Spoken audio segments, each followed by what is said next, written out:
الحمد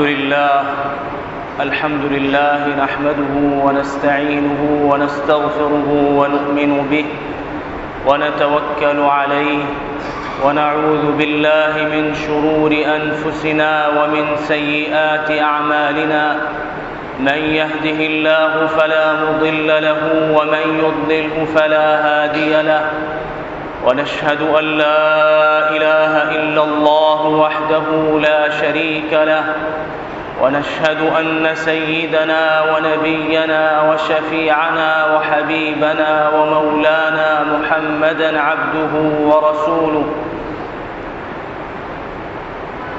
أما بعد فقد قال الله تبارك وتعالى منها خلقناكم وفيها نعيدكم ومنها نخرجكم تارة أخرى وقال تعالى ولقد خلقنا الإنسان من سلالة من طين ثم جعلناه نطفة في قرار مكين ثم خلقنا النطفة علقة فخلقنا العلقة مضغة فخلقنا المضغة عظاما فكسونا العظام لحما ثم أنشأناه خلقا آخر فتبارك الله أحسن الخالقين ثم إنكم بعد ذلك لميتون ثم إنكم يوم القيامة تبعثون. وعن معاذ بن جبل رضي الله تعالى عنه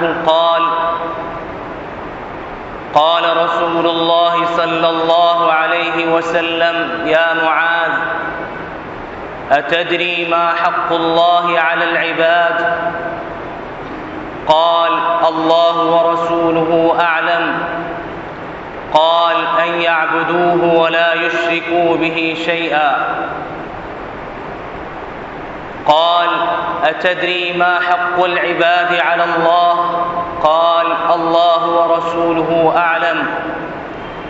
قال ألا يعذبهم.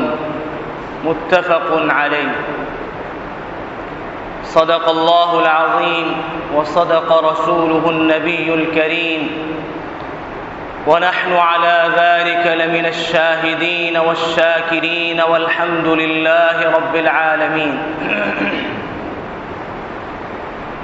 محترم بزرگوں، دینی اسلامی بھائیوں،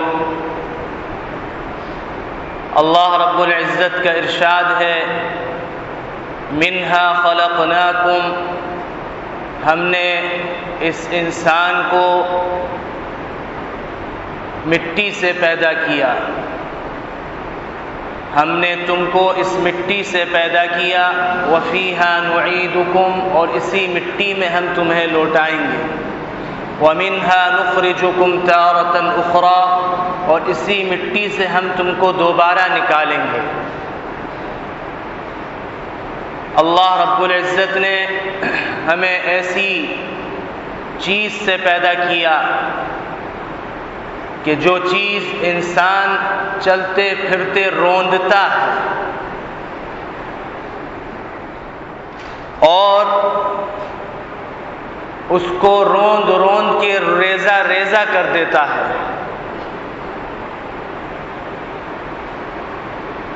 دوسری جگہ فرمایا وَلَقَدْ خَلَقْنَا الْإِنسَانَ مِنْ سُلَالَةٍ مِّن طِينٍ،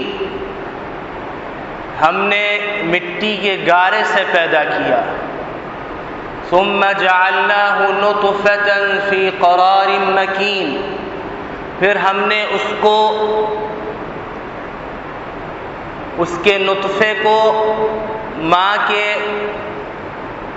بچے دانی میں رحم میں ڈال دیا، ثم خلقنا النطفة علقة، پھر ہم نے اس نطفے کو خون کا لوتھڑا بنایا، ثم خلقنا العلقة مضغة، پھر اس خون کے لوتھڑے کو ایک گوشت کا لوتھڑا بنایا، ثم خلقنا المضغة عظاما، پھر اس گوشت کے اندر ہڈیوں کو پیدا کیا، فکسونا العظام لحما، پھر ان ہڈیوں پر گوشت کو چڑھایا،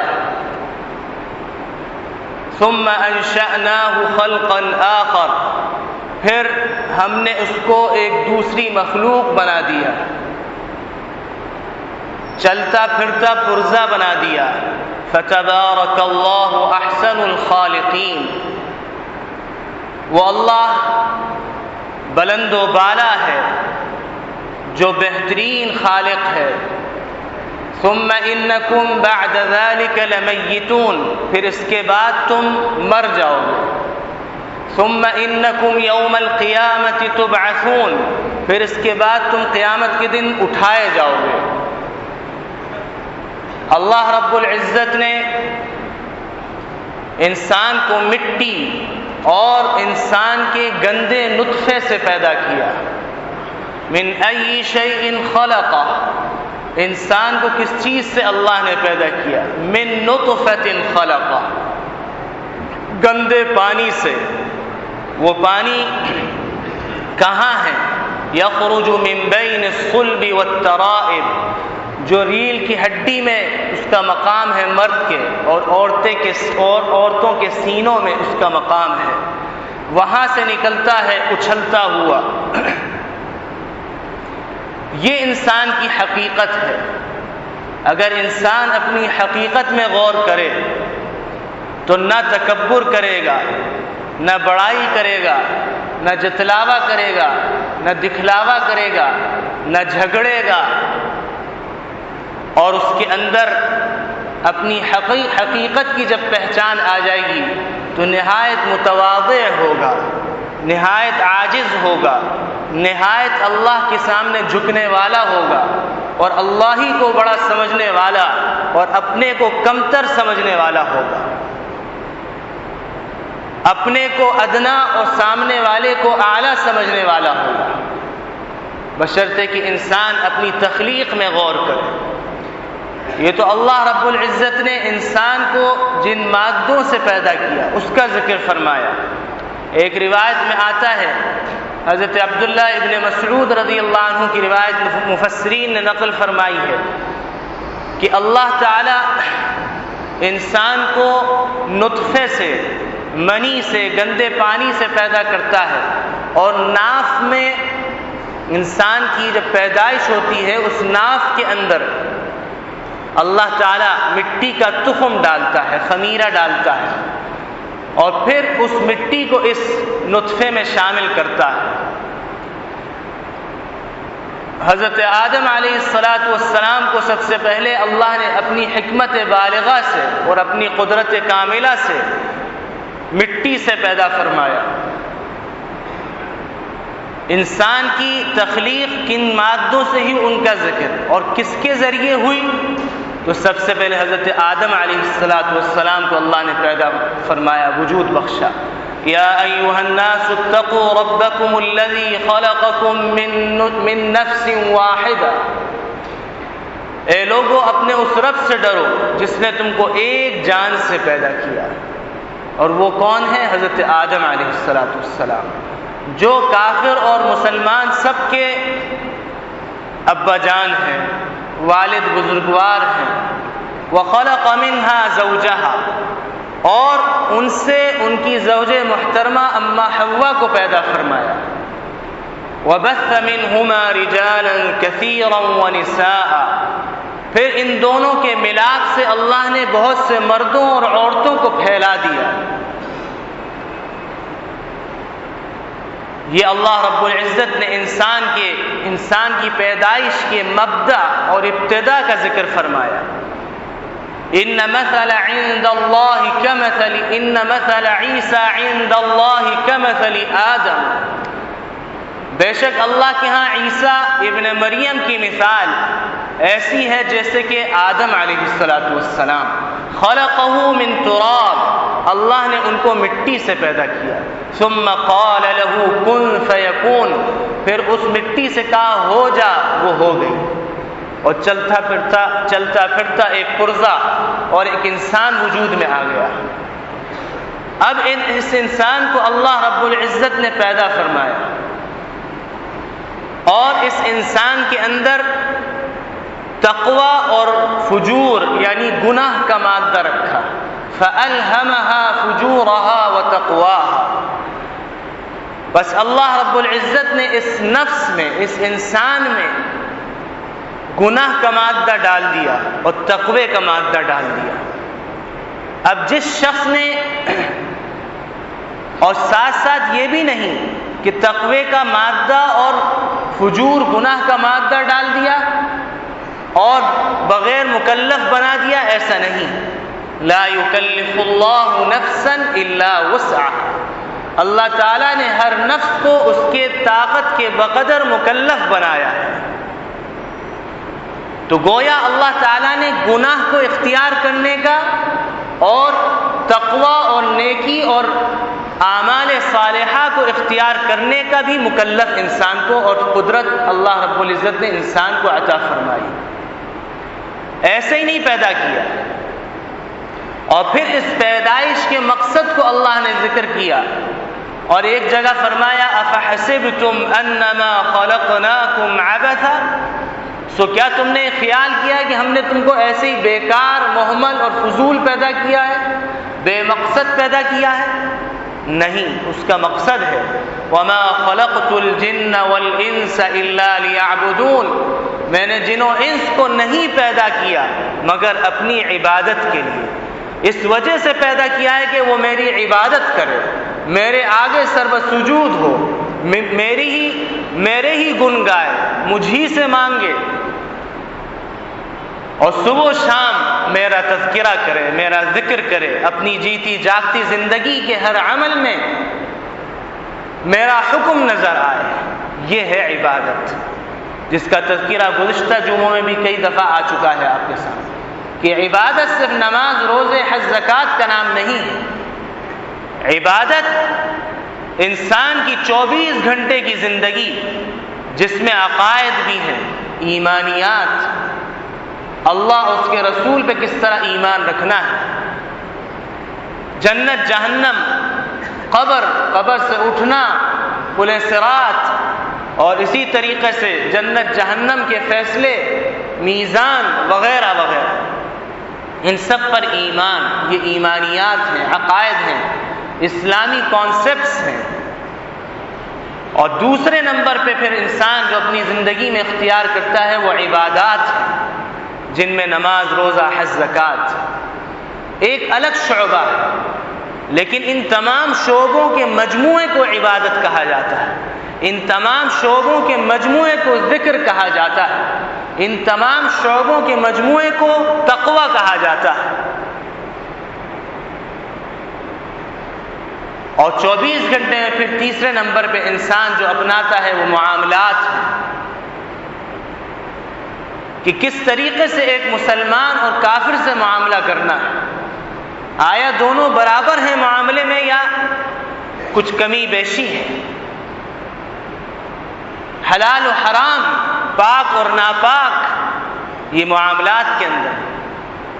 پھر اس کے بعد تیسری چوتھی چیز جو انسان 24 گھنٹے میں اختیار کرتا ہے وہ معاشرت ہے. خواہ وہ گھر کا پڑوسی ہو، خواہ وہ راستے میں ہو، خواہ وہ کسی قطار میں لگا ہوا ہو، خواہ وہ بس کا مسافر ہو اور بس کا پڑوسی ہو، خواہ وہ دکاندار کا پڑوسی ہو. یہ معاشرتی زندگی کو اختیار کرتا ہے. پھر معاملات اور معاشرت کے اندر انسان کے اخلاق کا ظہور ہوتا ہے، اقوال سے بھی، اعمال سے بھی، اعضاء اور جوارح سے اس کے اخلاق کا اظہار ہوتا ہے. تو انسان کی جو 24 گھنٹے کی زندگی ہے یہ قرآن سنت کے مطابق ہو، اللہ کے رسول کی تعلیمات کے موافق ہو، اس کو کہا جاتا ہے عبادت، اس کو کہا جاتا ہے تقوی، اس کو کہا جاتا ہے ذکر.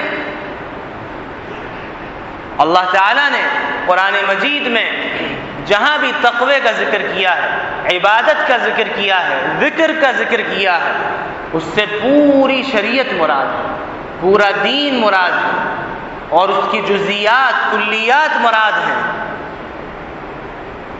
کوئی خاص شعبہ مراد نہیں ہے۔ الا بذکر اللہ تطمئن القلوب، خبردار دلوں کا اطمینان اللہ کی یاد میں، اللہ کے ذکر میں، اور اللہ کی یاد ہر شعبے میں ایک مسلمان کے دل و دماغ میں مستحضر ہوتی ہے۔ بہرحال اللہ رب العزت نے انسان کی پیدائش کے مادوں کا ذکر کیا، اور پھر کن کے ذریعے یہ وجود اللہ نے بخشا، پھر اللہ رب العزت نے اس پیدائش کے مقصد کو ذکر کیا، وہ عبادت، تقوی، ذکر، اور اس کے بعد اللہ رب العزت نے اس انسان کے اندر ساتھ ہی ساتھ پیدائش کے تقوی اور فجور، گناہ اور نیکی کے مادوں کو بھی رکھا اور ان کا مکلف بنایا، اور کہہ دیا فمن شاء فلیؤمن ومن شاء فلیکفر، ہم نے تمہیں مکلف بنایا ہے۔ انسان کی یہ تکلیف ہی تو ہے، یہ مکلف ہونا ہی تو ہے کہ اگر ایک جانب انگارہ پڑا ہو، دوسری جانب برف کا ایک ٹکڑا پڑا ہو، تو انسان کبھی بھی اپنے اس تکلیف کو اختیار کرتے ہوئے انگارے کو نہیں اٹھائے گا، بلکہ وہ برف کو تو پکڑ لے گا، انگارے کو لکڑی سے چھیڑے گا یا اختیار کرے گا، پکڑے گا نہیں، کیونکہ انسان کو اللہ نے جہاں مکلف بنایا ہے وہاں عقل بھی دی ہے، اور یہ عقل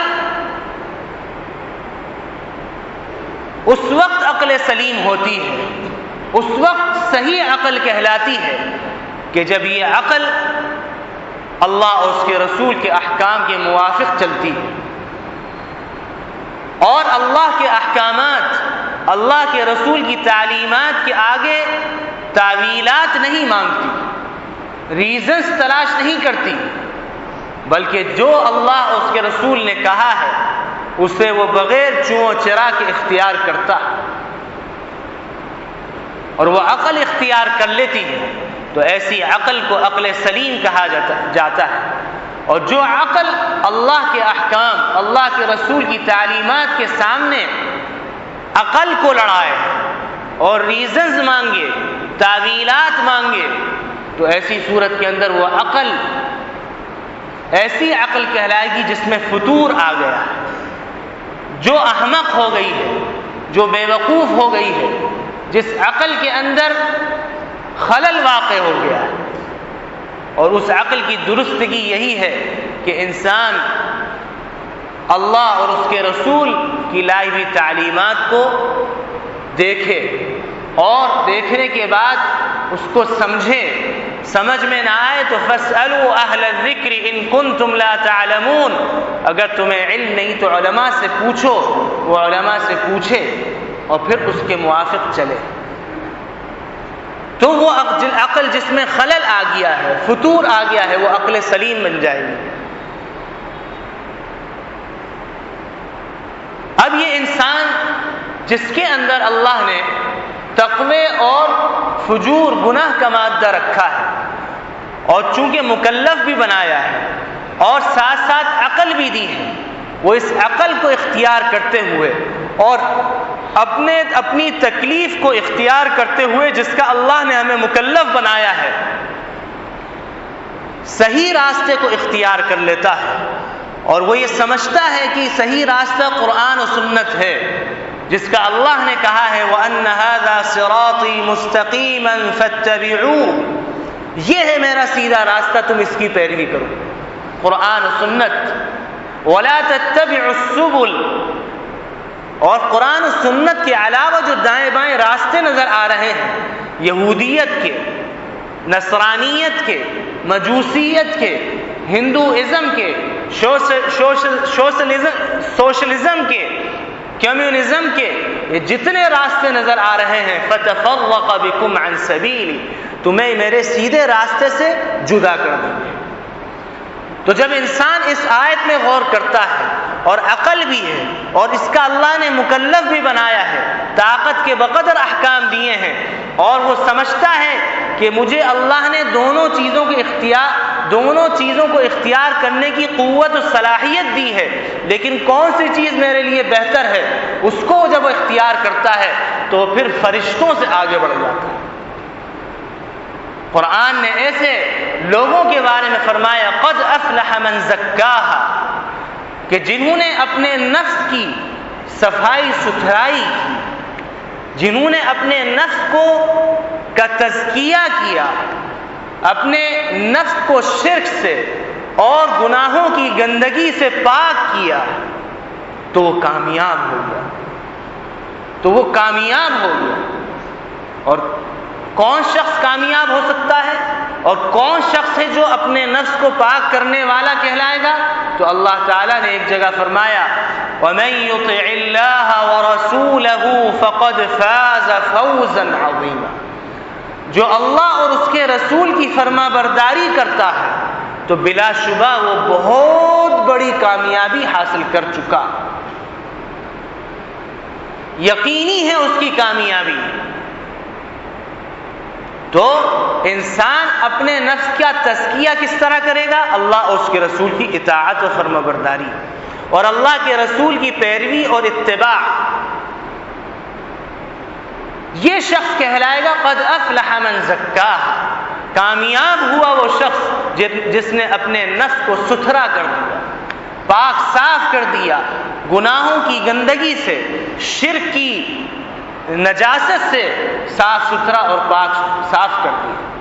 وقد خاب من دساہا، لیکن اگر انسان کو اللہ تعالیٰ نے جو عقل دی ہے اس کو وہ اختیار نہیں کرتا اور اس عقل کو اللہ کی پیدا کی ہوئی عقل سے ان احکام کو اختیار نہیں کرتا جن کا اللہ نے اس کو اس کی طاقت کے بقدر مکلف بنایا ہے اور جس کی اس کو قوت اور صلاحیت دی ہے، تو ایسا شخص فرمایا وقد خاب من دساہا، تحقیق وہ شخص ناکام ہوا جس نے اپنے نفس کو پراگندہ کر دیا۔ اور پراگندگی کس شخص کی ہوگی؟ اس شخص کی ہے کہ جو اللہ اور اس کے رسول کی اطاعت سے دستبردار ہو جائے۔ جب اللہ اور اس کے رسول کی اطاعت سے وہ دستبردار ہوتا ہے تو پھر اس کا نفس پراگندہ ہو جاتا ہے۔ پھر حدیث میں آتا ہے کہ اس کو اچھائیاں برائیاں لگنے لگتی ہیں اور برائیاں اچھائیاں لگنے لگتی ہیں۔ اب چونکہ اللہ رب العزت کی عقل کو صحیح اختیار اور استعمال نہیں کیا ایک شخص نے، تو ایسی صورت کے اندر دو قسم کے لوگ وجود میں آتے ہیں۔ ایک تو وہ ہیں کہ جو اللہ کے ساتھ شرک کرتے ہیں، اکبر الکبائر، کبائر میں سب سے بڑا گناہ شرک ہے۔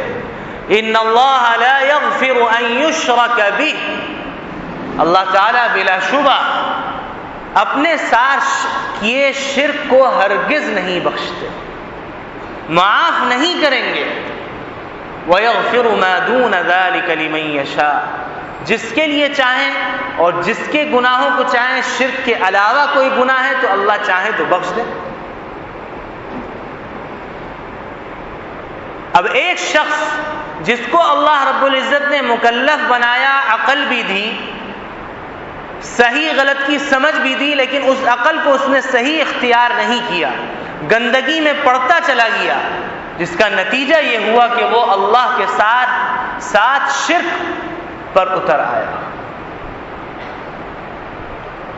کبھی تو وہ بتوں کو شریک کرنے لگا، کبھی وہ سانپ کو پوجنے لگا، کبھی وہ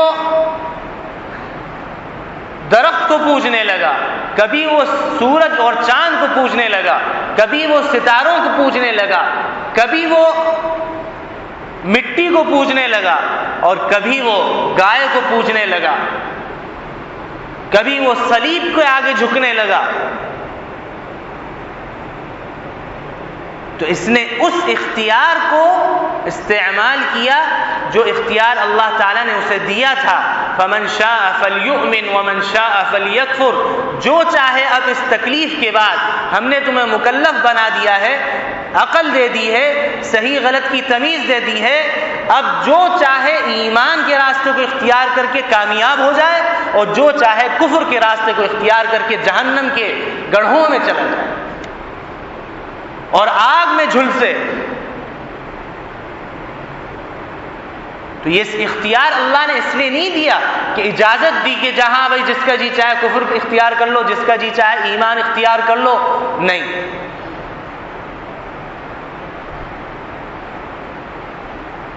اب اس انسان نے کفر کو اختیار کیا، نتیجہ یہ ہوا کہ اللہ کے عذاب کا مستحق ہوا۔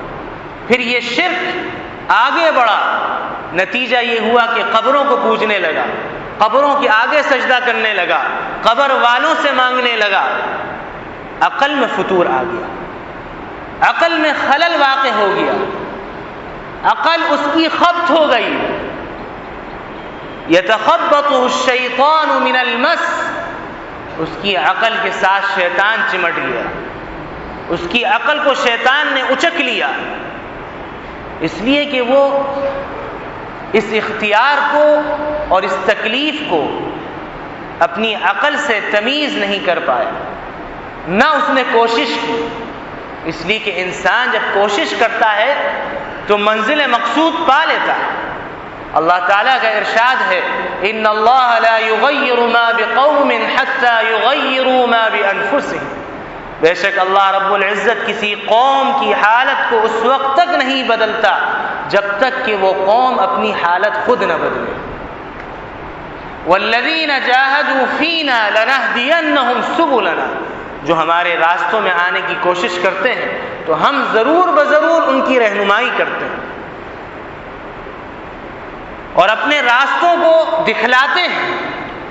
تو معلوم ہوا کہ انسان کو اختیار دیا ہے اللہ نے اور انسان سے کہا ہے کہ تم پہل کرو، تم اپنی چاہت کا اظہار کرو، جیسی تم چاہت کا اظہار کرو گے ویسے ہی تمہارے ساتھ معاملہ ہوگا۔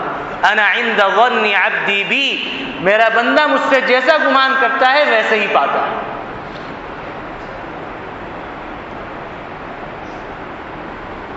اللہ کے رسول نے حضرت معاذ ابن جبل رضی اللہ عنہ سے فرمایا یا معاذ، اے معاذ، اتدری ما حق اللہ علی العباد، کیا تمہیں معلوم ہے اللہ کے بندوں کے ذمے اللہ کا کیا حق ہے؟ حضرت معاذ ابن جبل رضی اللہ عنہ نے فرمایا اللہ ورسولہ اعلم، اللہ اس کے رسول زیادہ بہتر جانتے ہیں۔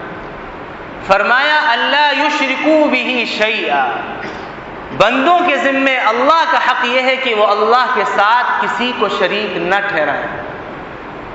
ان الشرک لظلم عظیم، بے شک شرک قرآن میں ہے، سورہ لقمان میں حضرت حکیم لقمان اپنے صاحبزادے کو نصیحت فرما رہے ہیں یا بنی لا تشرک باللہ، اے میرے پیارے بیٹے اللہ کے ساتھ شریک نہ کرنا۔ ان الشرک لظلم عظیم، بلا شبہ شرک بہت بڑا ظلم ہے۔ پھر فرمایا اے معاذ اتدری ما حق العباد علی اللہ، کیا تمہیں معلوم ہے کہ اللہ کے ذمے بندوں کا حق کیا ہے؟ فرمایا اللہ ورسولہ اعلم، اللہ اس کے رسول زیادہ بہتر جانتے ہیں۔ تو نبی کریم صلی اللہ علیہ وسلم نے جواباً فرمایا اللہ یعذبہم، جب یہ بندے اللہ کے ساتھ کوئی شریک نہ ٹھہرائیں، نہ قبر والے کو، نہ پیر کو، نہ ولی کو، نہ نبی کو، نہ بت کو، نہ کھجور، نہ جو ہے درخت کو، نہ سانپ کو، نہ گائے کو، کسی کو شریک نہ ٹھہرائیں، اللہ کی عبودیت کریں، اللہ کو عبودیت میں اکیلا سمجھیں، تو اللہ تعالیٰ ان کو عذاب نہ دے۔ یہ اللہ کے ذمے حق ہے بندوں کا کہ اللہ تعالیٰ ان کو عذاب نہ دے، یعنی اللہ تعالیٰ ایسے لوگوں کو عذاب نہیں دے گا کہ جو اللہ کے ساتھ شرک نہیں کرتے، اور جو اللہ کے ساتھ شرک کرتے ہیں اللہ ان کو عذاب دے گا، کیونکہ اللہ تعالیٰ نے اپنے کلام مجید میں فرمایا ہے، آپ نے ابھی سنا ان اللہ لا یغفر ان یشرک بہ، اللہ کے اپنے ساتھ کیے شرک کو بخشے گا نہیں، معاف نہیں کرے گا۔ پھر اس انسان نے کیونکہ انسان دو قسم کے اللہ نے پیدا کیے، ایک مسلمان ایک کافر۔ پھر مسلمانوں کے اندر اللہ تعالیٰ نے 3 طبقے رکھے۔ ایک طبقہ مسلمانوں کا خالص مومنین مسلمین مسلمات کا ہے، جو خالصتاً اللہ کی عبادت کرتے ہیں، کسی کو شریک نہیں کرتے اور کوئی گناہ نہیں کرتے، اور گناہ ہو جائے تو معافی مانگتے ہیں۔ وَلَمْ يُصِرُّوا عَلَى مَا فَعَلُوا وَهُمْ يَعْلَمُونَ، اور وہ اصرار نہیں کرتے، گناہ پر جمتے نہیں ہیں، ہر دھرمی کا مظاہرہ نہیں کرتے۔ گناہ ہو جائے تو فَاسْتَغْفَرُوا لِذُنُوبِهِمْ، اپنے گناہوں کی اللہ سے بخشش مانگتے ہیں، اللہ سے معافی مانگتے ہیں۔ تو یہ مومنین مخلصین ہیں۔ دوسرے قسم کے ایمان والے وہ ہیں کہ جو بظاہر ایمان والے ہیں لیکن منافق ہیں، سامنے ایمان کا اظہار کرتے ہیں لیکن دلوں میں ایمان اسلام کا، اہل اسلام کا، اسلامی تعلیمات کا، اللہ کے احکامات کا بغض ہے، نفرت ہے، وہ غیروں کے چیلے چپاڑے ہیں، وہ غیر ملکی ایجنسیوں کے جاسوس ہیں، تو وہ لوگ منافقین ہیں۔ اور ان منافقین کے بارے میں آپ نے گزشتہ جمعے بھی سنا کہ یہ وہ منافقین ہیں کہ جو دراصل اللہ کو دھوکہ دے رہے ہیں، جو دھوکہ دے رہے ہیں اللہ کو، در حقیقت اپنے آپ کو دھوکے میں ڈالے رہے ہیں۔ اور ان منافقین کی ایک اللہ تعالی نے علامت بھی بتلا دی، وَإِذَا قَامُوا إِلَى الصَّلَاةِ قَامُوا كُسَالَىٰ، جب نماز کا ارادہ کرتے ہیں تو سستی کرتے ہیں، سستی سے کھڑے ہوتے ہیں، سستی کا مظاہرہ کرتے ہیں۔ یہ منافق کی اعلیٰ نشانی بیان کیا۔ وَلَا يَذْكُرُونَ اللَّهَ إِلَّا قَلِيلًا، اور بہت تھوڑا اللہ کو یاد کرتے ہیں۔ نہ تجارت میں ان کو اللہ یاد آتا ہے، نہ اور کسی معاملات میں اللہ ان کو یاد آتا ہے، نہ عبادت میں ان کو اللہ یاد آتا ہے، نہ عقائد میں ان کو اللہ یاد آتا ہے، نہ معاملات و معاشرت اور اخلاق میں ان کو اللہ یاد آتا ہے۔ اور یہ وہ قسم ہے جس کے بارے میں اللہ تعالیٰ نے اپنے محبوب صلی اللہ علیہ وسلم کے ذریعے جو الصادق المصدوق ہیں، جو امین ہیں، ان کی زبان مبارک سے ہمیں بتلا دیا اور اطلاع دے دی کہ وہ منافقین ہیں۔ یصبح الرجل مؤمنا ویمسی کافرا، صبح ایمان کی حالت میں ہے، شام کفر کی حالت میں، ویمسی مؤمنا ویصبح کافرا، رات شام ایمان کی حالت میں ہے، صبح کفر کی حالت میں کر رہا ہے۔ یبیع دینہ بعرض من الدنیا، اور اپنے ایمان کو، اپنے دین کو دنیا کے معمولی ٹکوں کے عوض میں فروخت کر رہا ہے، بیچ رہا ہے۔ اولئک الذین اشتروا الضلالۃ بالہدی، یہ اللہ نے منافق کا نتیجہ بتلایا ہے۔ یہ وہ لوگ ہیں جنہوں نے ہدایت کے عوض میں گمراہی کو، ضلالت کو، گمراہی کو خرید لیا۔ فما ربحت تجارتهم، ان کی تجارت نے ان کو نفع نہیں دیا۔ وما كانوا مهتدین، اور نہ وہ ہدایت یافتہ ہیں۔ تو یہ دوسری قسم ہے مسلمانوں کے درمیان رہنے والے طبقے کی۔ اور تیسرے قسم کے مسلمان وہ ہیں کہ جنہوں نے اپنی عقل کو تھوڑا استعمال کیا اور تھوڑا استعمال نہیں کیا، اور وہ ہیں گناہگار مسلمان، جو گناہ کرتے ہیں لیکن توبہ نہیں کرتے، گناہ کرتے ہیں، ہر دھرمی کا مظاہرہ کرتے ہیں، گناہ کرتے ہیں ببانگ دہل کرتے ہیں، گناہ کرتے ہیں تو جرأت سے کرتے ہیں، ان کے دل و دماغ میں اللہ نہیں ہے، انہیں اللہ کا خوف نہیں ہے، انہیں بس ایک آیت ذہن میں ہے، ان اللہ غفور الرحیم، اللہ تو بھائی بخشنے والا ہے، رحم کرنے والا ہے، جو جی چاہے کرو، وہاں کی وہاں دیکھی جائے گی۔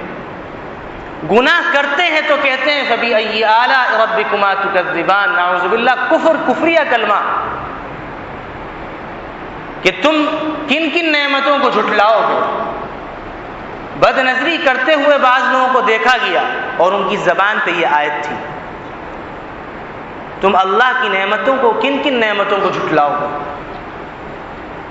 تو کیا نعمت ہے بد نظری؟ قرآن نے کہا قل للمؤمنین یغضوا من ابصارہم ویحفظوا فروجہم، آپ کہہ دیجئے ایمان والوں سے اپنی نظروں کو نیچے رکھیں۔ نظروں کو نیچے رکھیں گے تو وہ اپنی شرمگاہوں کی حفاظت کر سکیں گے۔ اور پھر دوسری جگہ ایمان والیوں سے بھی کہا وَقُلْ لِلْمُؤْمِنَاتِ يَغْضُضْنَ مِنْ أَبْصَارِهِنَّ، ایمان والی عورتوں سے کہہ دیجئے کہ وہ اپنی نظروں کو نیچے رکھیں۔ وَيَحْفَظْنَ فُرُوجَهُنَّ، جب وہ اپنی نظروں کو جھکا کے رکھیں گی تو اپنی شرمگاہوں کی حفاظت کریں گی۔ لہٰذا میرے عزیز دوستو بزرگوں، یہ تیسرے قسم کا وہ طبقہ ہے مسلمانوں کے درمیان جو گناہ ہے، مسلمان کلمہ لا الہ الا اللہ کہنے والا، اللہ پر ایمان رکھتا ہے، اللہ کے رسول پر ایمان رکھتا ہے، لیکن گناہ کرتے ہوئے چوکتا نہیں، گناہ پر اصرار کرتا ہے، ہٹ دھرمی کا مظاہرہ کرتا ہے، کھل کے گناہ کرتا ہے۔ ایسے لوگوں کے بارے میں اللہ تعالیٰ نے فرمایا، اللہ کے رسول نے فرمایا کل امتی معافا الا المجاہرین، میری ساری امت کو اللہ معاف کر دے گا سوائے علانیہ گناہ کرنے والوں کے۔ کھلم کھلا گناہ کرنے والوں کو اللہ معاف نہیں کرے گا، جرأت اور ہٹ دھرمی کے ساتھ گناہ کرنے والوں کو اللہ معاف نہیں کرے گا، گناہ پر اصرار کرنے والوں کو اللہ معاف نہیں کرے گا۔ تو یہ تین قسم کے طبقے ہیں مسلمانوں میں۔ اور پھر یہ انسان جب گناہ کرتا ہے، شرک کا تو گناہ الگ ہو گیا، وہ تو ایک طرف چلے گئے، بغیر اگر توبہ نہیں کی بغیر حساب و کتاب کے جہنم میں، منافقین بھی بغیر حساب و کتاب کے جہنم میں۔ دو رہ گئے، ایک نیک مومن جو گناہ پر اصرار نہیں کرتے، توبہ استغفار کرتے ہیں گناہ ہونے کے بعد، کھلم کھلا گناہ نہیں کرتے اور گناہوں پر ہٹ دھرمی نہیں کرتے، جرأت کے ساتھ گناہ نہیں کرتے، اللہ سے ڈرتے رہتے ہیں، گناہ کو گناہ سمجھتے ہیں، تو اللہ تعالیٰ ان کو توبہ کی توفیق بھی دے دیتے ہیں۔ تو ان کے ساتھ اللہ تعالیٰ نرمی کا معاملہ کریں گے۔ اور جو تیسری قسم ہے ایمان والوں کی کہ جو گناہوں پر اصرار کرتے ہیں، معافی نہیں مانگتے، کھلم کھلا کرتے ہیں، جرأت کے ساتھ کرتے ہیں، ہٹ دھرمی کا مظاہرہ کرتے ہیں، تو اللہ تعالی ایسے لوگوں کو اکثر و بیشتر توبہ کی توفیق نہیں دیتے۔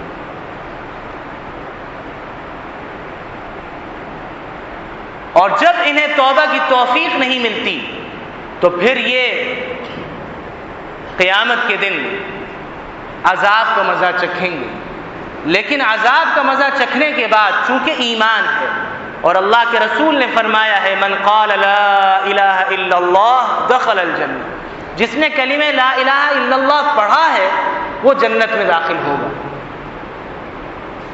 اور یہ بھی جرأت ہے اور یہ بھی گناہ کبیرہ ہے کہ انسان یہ کہے، جیسے کہ آج کل ہمارے معاشرے میں نیو جنریشن کی زبان پہ ہے کہ ارے جس طرح ہم کہتے ہیں نا کہ ہم وایا دبئی انگلینڈ جائیں گے، تو کہتے ہیں کہ ہم وایا جہنم جنت جائیں گے۔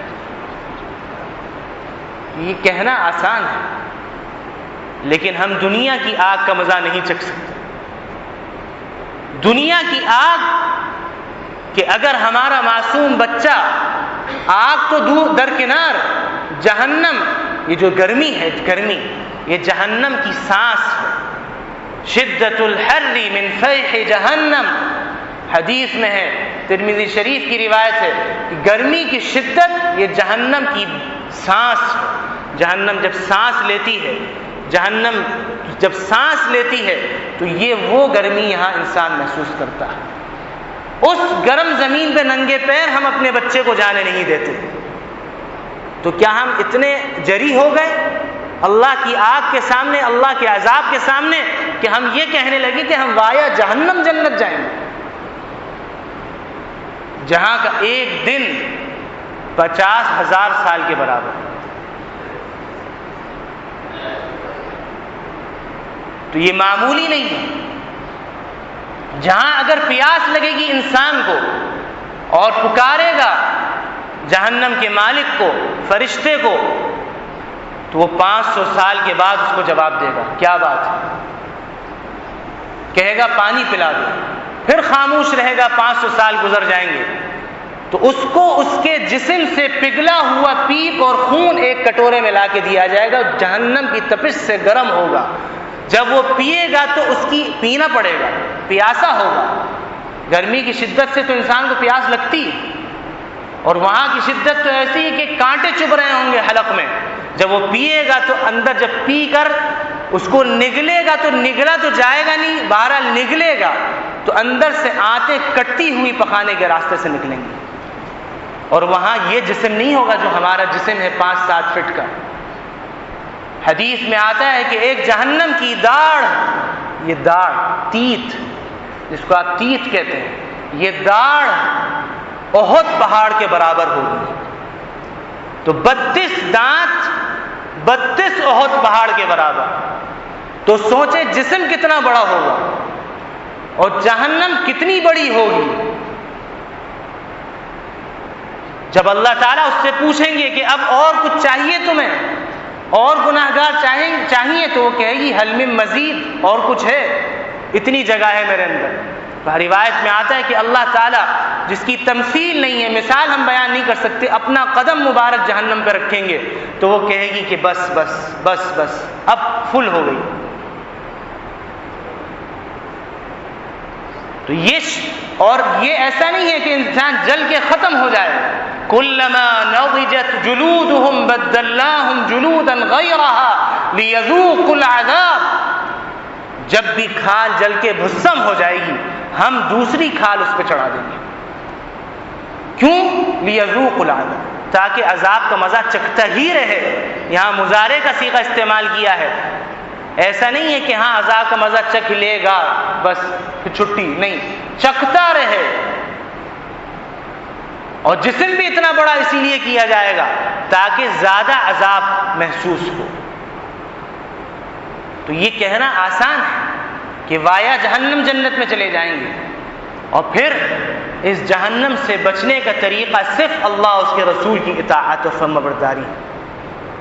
اور اللہ اس کے رسول کی اطاعت و فرمانبرداری یہ ہے کہ ہم ایک دوسرے کا مذاق نہ اڑائیں، ایک دوسرے کو گالم گلوچ سے گفتگو نہ کریں، ایک دوسرے کو ہم برے القابات سے نہ پکاریں، ایک دوسرے سے ہم بدگمانی نہ کریں، اور ہم ایک دوسرے کے ساتھ تجسس کا معاملہ نہ کریں، ہم ایک دوسرے کی غیبت نہ کریں، ہم بغیر تحقیق کے کوئی بات نہ کریں، ہم کسی کے عقائد کو بغیر تحقیق کے اجاگر نہ کریں. ایک مرتبہ ایک صحابی نے ایک کافر کو قتل کرنے کا ارادہ کیا تو اس نے فوراً پڑھا لا الہ الا اللہ محمد الرسول اللہ، لیکن انہوں نے اس کو قتل کر دیا. نبی کریم صلی اللہ علیہ وسلم کو اطلاع ہوئی، فرمایا تم نے یہ کیا جرم کیا، کتنا بڑا گناہ کر دیا تم نے. تو فرمایا اے اللہ کے رسول اس نے تو زبانی پڑھ لیا تھا ڈر کے میری تلوار کے خوف سے. فرمایا ہلا شققت قلبہ، کیا تم نے اس کا دل چیر کے دیکھا تھا؟ آج ہم دوسروں کے عقائد الٹے سیدھے بیان کر دیں، کیا ہمیں اس کے دل کی حالت معلوم ہے؟ آج ہم آپس میں جھگڑوں کے نتیجے میں ایک دوسرے کی عزت کے چیتھڑے اڑا دیں، یہ کیا کبیرہ گناہ نہیں؟ حدیث میں آتا ہے حجۃ الوداع کے موقع پر نبی کریم صلی اللہ علیہ وسلم نے خطبہ دیا، الوداعی خطبہ، اور اس میں فرمایا صحابہ کرام سے کہ یہ کون سا شہر ہے؟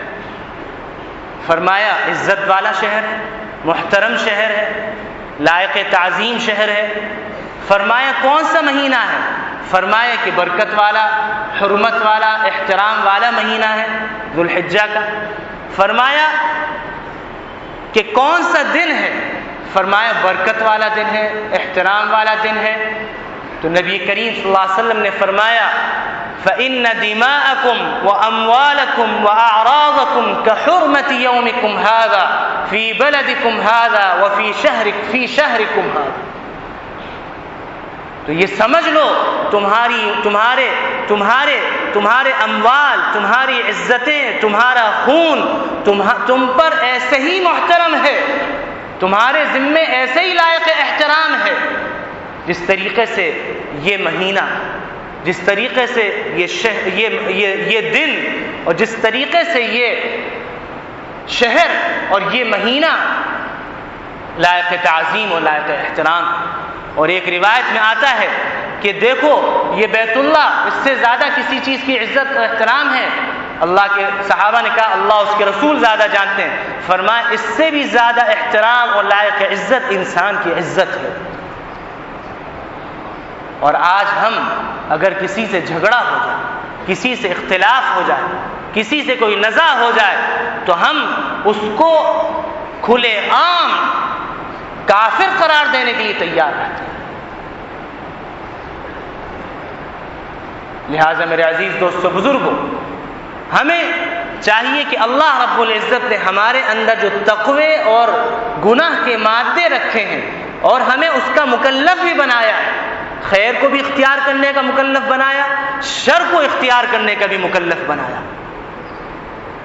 اور یہ بھی کہہ دیا جو چاہے ایمان کا راستہ اختیار کر لے کھلا ہوا ہے، جو چاہے کفر کا راستہ اختیار کر لے کھلا ہوا ہے. تو ہر انسان یہ اختیار کرے گا کہ جو راستہ فلاح کا ہو، کامیابی کا ہو، اس کو اختیار کرے. لہٰذا ہمارے ذمہ یہ ہے کہ اللہ نے جہاں ہمیں مکلف بنایا ہے وہاں عقل بھی دی ہے، ہم اس عقل کو عقل سلیم بنائیں. اور عقل سلیم وہ ہوتی ہے جو اللہ اور اس کے رسول کی فرما برداری کرتی ہے، کسی قسم کے ریزنز تلاش نہیں کرتی، کسی قسم کی تعویل نہیں کرتی، بلکہ جو اللہ اس کے رسول نے کہا ہے اس پر سربسجود ہو جاتی ہے اور اس کے آگے سر تسلیم خم کر دیتی ہے. اللہ رب